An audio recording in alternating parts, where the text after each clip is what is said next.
Hello everyone, welcome to the course Disability Studies in India, Historical, Social and Cultural Perspective, right? So I'm talking about social policies, education and disability. And I'm going to talk in this lecture on the policies and acts on people with disabilities, right? So in this lecture is more on certain policies, certain acts that we have in relation to people with disabilities. But before I jump into this lecture, let me speak about what I discussed in the previous one.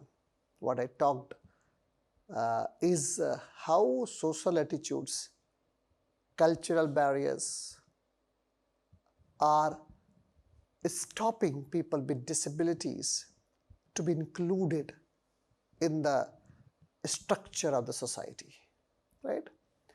So I told you that the one and important place where we have to work on is challenging social attitudes, cultural attitudes, stigma, right? Second, I was talking about that we have to also work on funding, right? We should get enough funds which can be allocated, enough funds to be allocated on people with disabilities. That's an important step, significant, so that they can be funded properly.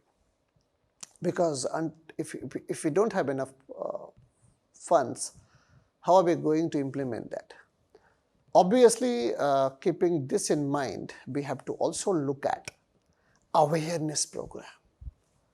So let's say, for example, I'm telling you this case, there are many primary education in India, primary education institutions.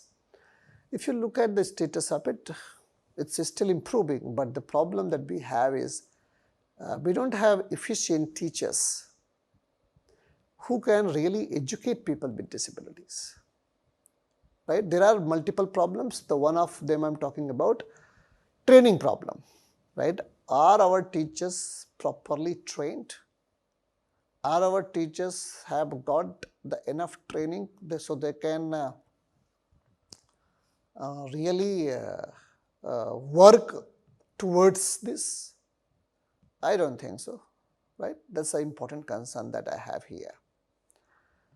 Third problem that I'm talking about is that the officials, when they should take this problem seriously, until and unless they understand that this problem is also serious, they won't be able to engage with it.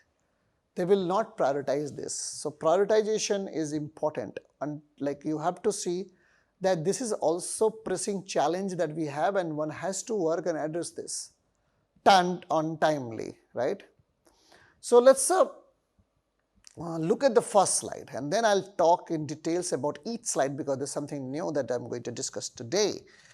So the first slide is, in India, the journey towards ensuring rights, inclusivity and equality for people with disabilities has been long and arduous, right? With an estimated 26.8 million disabled people, or about, let's say, look at the category, 2.21%, right? 2.21% of the population according to 2011 census, which means I'm not sure what is the exact population right now, people with disabilities. So this is the almost 10 years before that we see, almost, right? Or let's say 13. The country has taken considerable steps in recent decades to enact laws and policies aimed at empowering people with disabilities.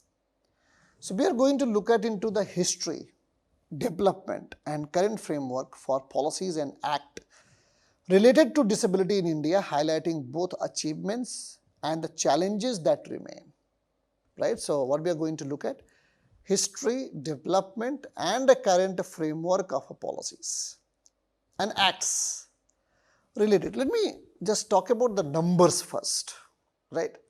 So the number is saying that 26.8 million, which is roughly, let's say, 2.21% of people with disabilities, right? So 26.8, which means 2.21. You can see the number is so less, right? Again, 26.8 million are huge, right? These number are it may have this population like 26.8 is some of country's population, but since India is huge in terms of population, now it has reached to the first rank in terms of population. So in that scenario, you can see 2.21 is less. I am talking about statistics. Doesn't mean I'm trying to say that the problem is not huge. The problem I'm talking about is that you may say, but again I'm saying that this population is a sum of country's population. Like there are many countries, because since India is a big country in terms of population, so that is why you may say 2.21% is right. So that's the one thing one must understand this. Okay, 26.8 million are big numbers, is a big numbers. Second, that's one. Second problem, how did you reach to this conclusion? What are the census based on? One has to do proper research first to understand that what are the methodology were employed to identify the numbers of people with disabilities. That's a major concern that one we have. Because if you see, I'm pretty sure that the number must be, it will increase definitely, right? And obviously, if I talk about current times, which means 2024, which means after 13 years, I'm sure that number will be doubled, because visibility has taken space, awareness is much more than it was in 13 years before. All right, people are coming and speaking about their disability.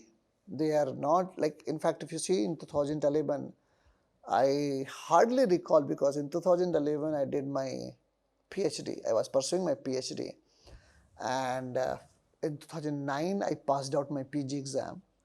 So I'm not sure whether I had people with disability friends in my classrooms. But today when I see, obviously I find that every classroom has some numbers of people with disabilities. So this is possible not because that now there are numbers increasing, but it is because their visibility is a result of challenge to cultural attitudes, opportunities available. That's why they have become visible. So as I have said to you the slide, that there are a lot of steps has already been taken up, right? 1995, there is a Right to Person with Disability Act came, and that act started addressing the concern of people with disabilities. You got my point? So in the 1995, we started talking about it, and then the census was conducted in 2011. So obviously, we'll see that number has increased, and it will increase more if you see that. Right? And also, third thing is, what are the criteria that determine in counting the numbers? Right? How are we going to count the numbers of people with disabilities? Right? Achievements. Think about it.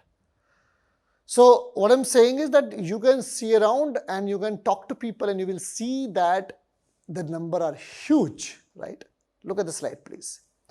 So if you look at the slide, I'm talking about historically, people with disabilities in India were often stigmatized and marginalized, right? I'm talking about now, I'm going to look at the history, development and framework of policies and act that is related to disability in India.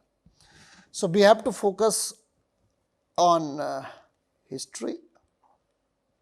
We have to pay attention to also development, how it developed further. And then we have to also notice what were the framework of the policies, and then acts, right? So historically, if you see that people with disabilities in India were often stigmatized and marginalized. They were treated as objects of charity rather than right-bearing people. The post-independence era marked the beginning of a policy shift, with social welfare emerging as a key government agenda. Initially, disability policies in India focused more on welfare and rehabilitation rather than right or integration. So the turning point came in 1981, right? So you think that that's the time. That's why now we are going to be more slide based, because it's more about data, time, uh, area. So 1981, which declared the International Year of a Disabled Person. So this global recognition brought disability issues to the fore in India, setting the groundwork for more concrete legislative action. Okay, let me give you a sense that how we work. I mean, one thing that I am extremely astonished, until and unless something is recognized in the West, we do not recognize it. Again, I'm not talking about what was happening in the pre-colonial India. I'm not talking about that. I'm talking about after the Britishers came and they left everything. We are only concerned when there is a summit in globe, when there is a discussion in Western countries, when the big leaders of the Europe and America are talking about it. Till then, I have not seen we are conscious about it. We are not concerned. Let's say, for example, Paris climate, if you remember. I remember after the Paris climate, we started thinking about the environment. Now, there are two ways to look at it. People say that we were already concerned about the environment. Okay, if you are concerned, then why you are making a lot of huge and cry about environment today? Why are you doing this then? Because situation has got worse. People are not getting into the philosophy which believes in saving the environment. So now there is a hue and cry in the globe, and that's how you are also alarmed now. Okay, this is time we should think about it, and now you're talking about it. Same case is with the PETA, environment, like after the environment, let's say animal concern. Animal concern is also after it has, people started talking in the Europe, in US, in Western countries, and then we also started talking about it. Same case is with also in academia as well. Whether it is a women's studies, whether it is a disability studies, whatever studies you name, once it starts in the West, we do in the East, right? So this is a very problem. That's not how we should work. First, we should see that what are our complexities, what are our challenges, what are our problems, and then again, I'm not saying that disability is not our problem. Obviously, it is. But I'm saying why we have to look for the West to talk about it. Why to think that until and unless they will talk, we will not talk about it. And for example, 1981. In 1981, people started talking about concern related to people with disabilities, and then they declared International Year for people with disabilities, right? After that, you see the change, right? Or let me tell you this, before 1990s, you will not see people doing research in India on disability studies. People not doing research on disability studies. Eco-criticism were being done. Gender was a prominent theme of research. Again, that was not a concern until and unless it was discussed in the West. So again, I'm not against the discussion. I'm against that why do we need to wait why do we need to wait the emergence of this kind of a concern in the West first, and then we will talk about it? Why can't we discuss first? You got it?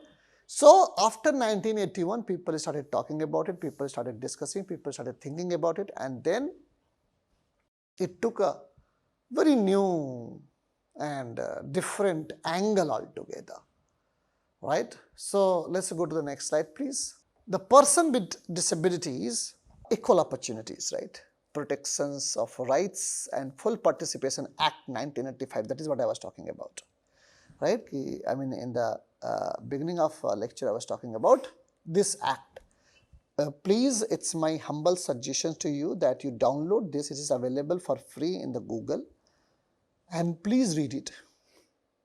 And thereafter, you read the act which came in 2015, and then you read and you see the changes. You will see that was enacted in the 1995. The PWD Act was India's first major step towards legally recognizing the rights of people with disabilities. This legislation provided a comprehensive framework that promoted equal opportunities and aimed to protect the right of people with disabilities across various domains, such as education, employment, and accessibility. So this act laid the foundation for future policies, but also had certain limitations, including a narrow definition of disability and weak enforcement mechanism. All right. So read this. That's why I ask you to read this very carefully. Right. This legislation, obviously, comprehensive framework.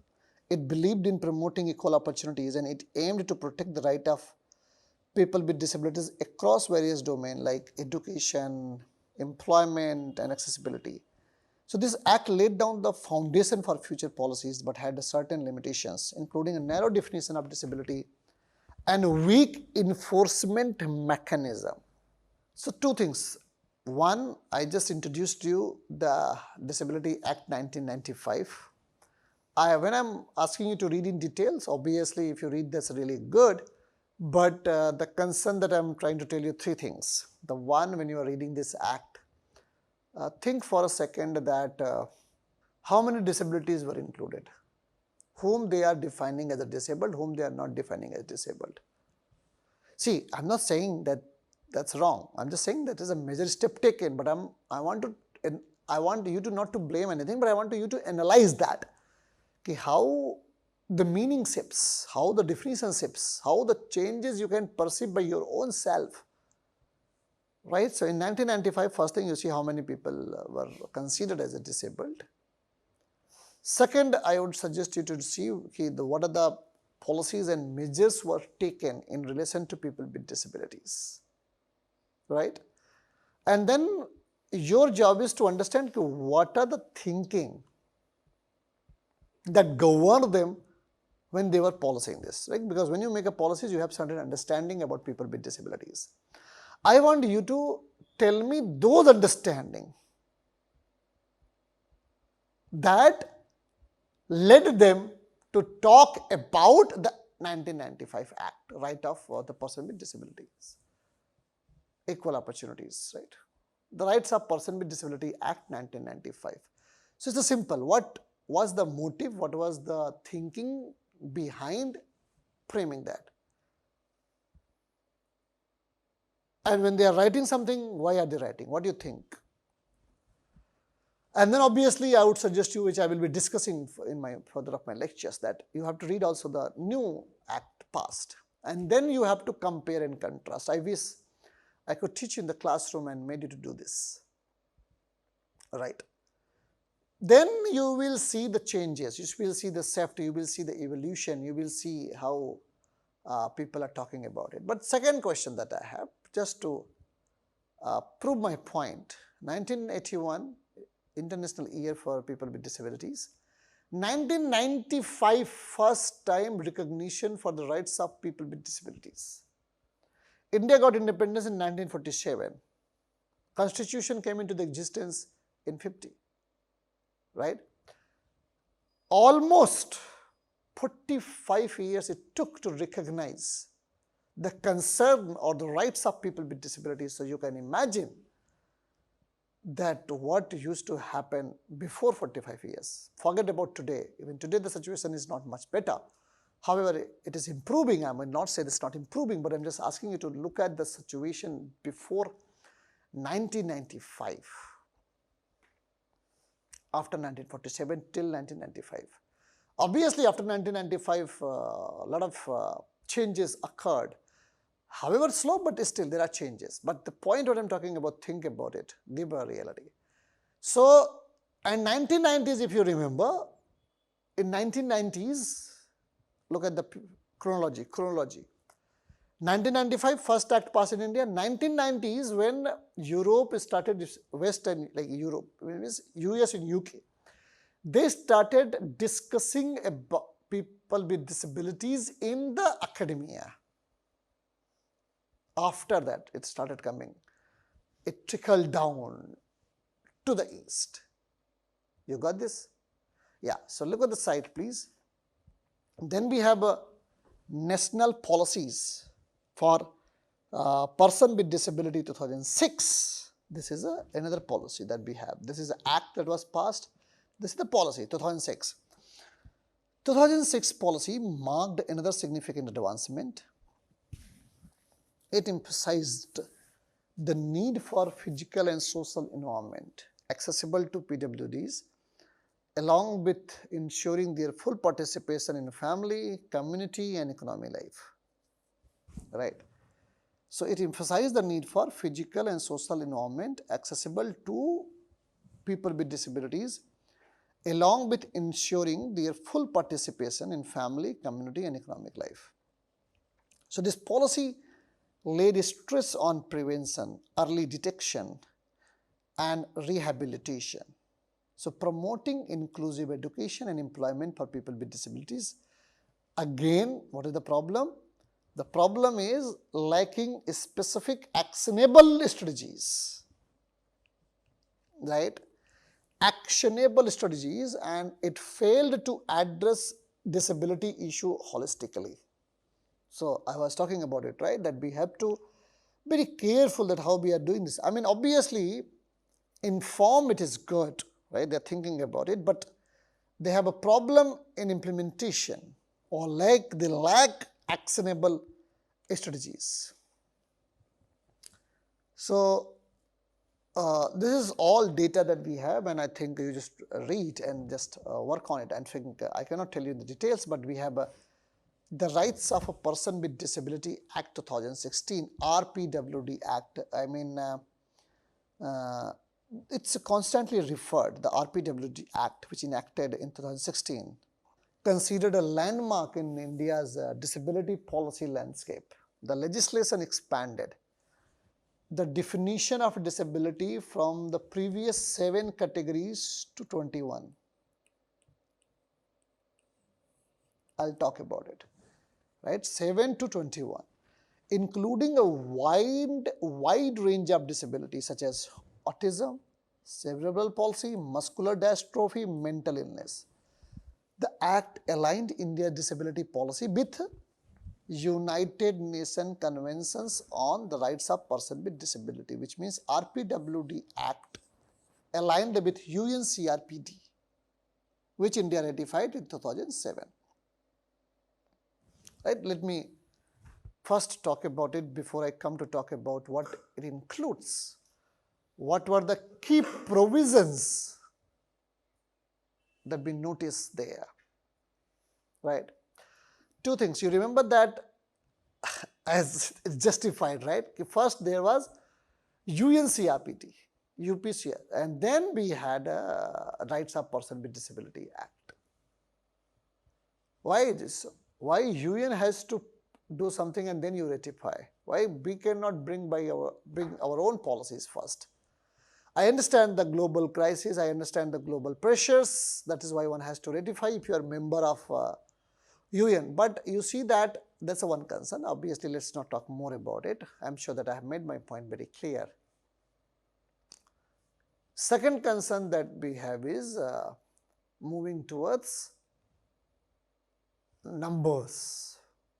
Initially, how many categories of disability we had? 7 types of disability, right? 7 types, only 7. Now we have 21. And trust me, the number is not going to be decrease, it will be increasing as the time progresses.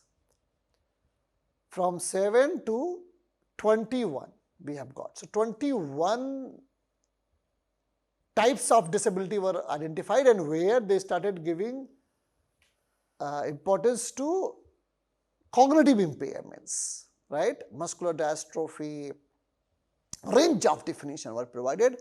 So second thing that what we notice is a shift to cognitive impairments, right? Cognitive disabilities were also acknowledged in 2015. See how long it took to reach to the understanding that cognitive disability is also one form of disability. All right, let's look at the slide, please, and see the key provisions that we have. The one key provisions we have it reservation in employment and education. The Act mandates a 4% reservation for PWD in government jobs and 5% reservation in higher education institution. Initially it was 3%. I don't know whether it's being implemented or still there. I don't know exactly. It is our research that we have to find this out.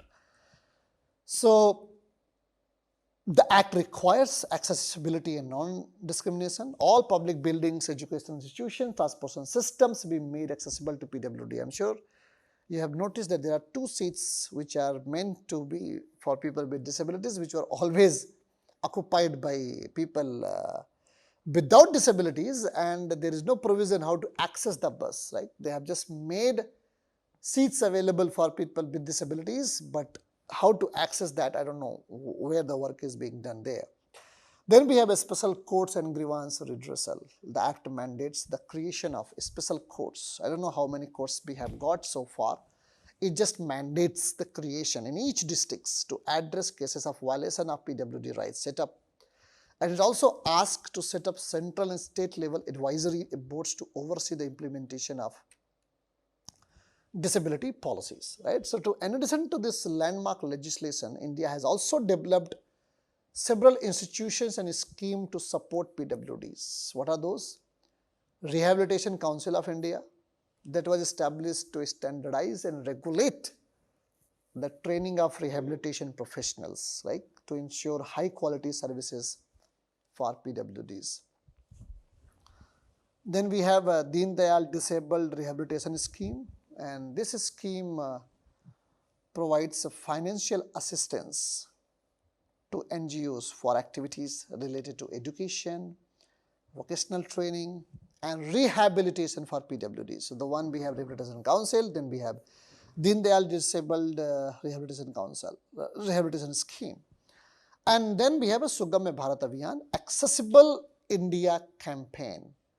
So that was launched in 2015, and this initiative aims to make public spaces, transportation and ICT, right, information and computer technologies, information and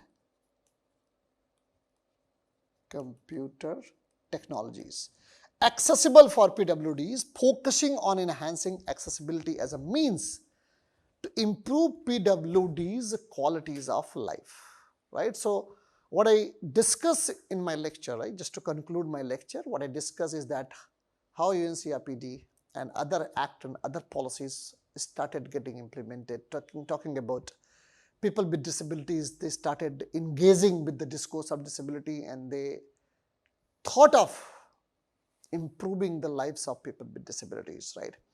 But as a researcher, what we need to do is to look at that how people define people with disabilities. How is it so that initially there were 7 types of disability, and then now we have 21 types of disabilities, right? And then how they are not still implemented, the policies made by government or the act that mandates reservation policies and accessible Sugamya Bharat Abhiyan.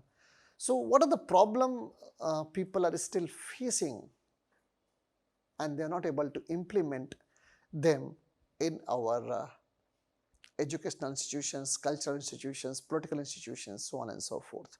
What else can be done so that their visibility may increase more? How we can build up inclusive space, right? These are the significant question that we need to ask ourselves, and also when we are reading these policies, read these act and see how are they defining, what are they talking about, how do they look people with disabilities. All right, so with this I would like to end my lecture here. Thank you so much for your patient listening to me. See you next time. Take care. Bye bye.